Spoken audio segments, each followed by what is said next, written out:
Një zjarr i madh në Serbi që digjet për javë të tëra në një rezervat të madh natyror çoi në evakuime të njëjtën sipas mediave shtetërore, ndërsa një avion zjarfikës rus ndihmoi ekipet që luftonin me flakët.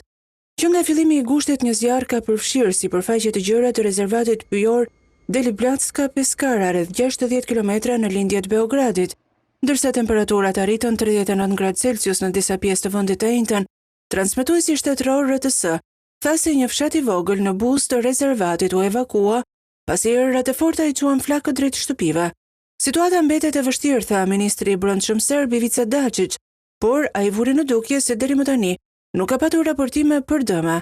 Avioni Ilyushin i Moskës mbriti të mërkurën pas një kërkese për ndihmë nga Beogradi, ndërsa kushtet e valës së nxehtësisë u rikthyen në Ballkan, duke shkaktuar 10 zjarre në të gjithë rajonin. Avioni rus i transportit i modifikuar në një avion zjarfikës me kapacitet prej 42.000 litresh u angazhua në operacionet e njëjtën pasdite, por Dačić tha se edhe pas disa ndërhyrjeve të tij, zjarri mbetej ende i rrezikshëm. Pak njerëz e kuptojnë vërtet seriozitetin e situatës, tha ai.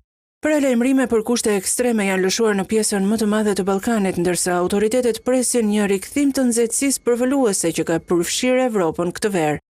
Në Bosnjën fqinje, zjarfikësit po përpiqen gjithashtu të vënë në kontroll flakët në veri perëndim të vendit në një zonë malore, ndërkohë që operacionet pengohen nga kërcënimi i vazhdueshëm i minave toksore të mbetura nga lufta e viteve 90.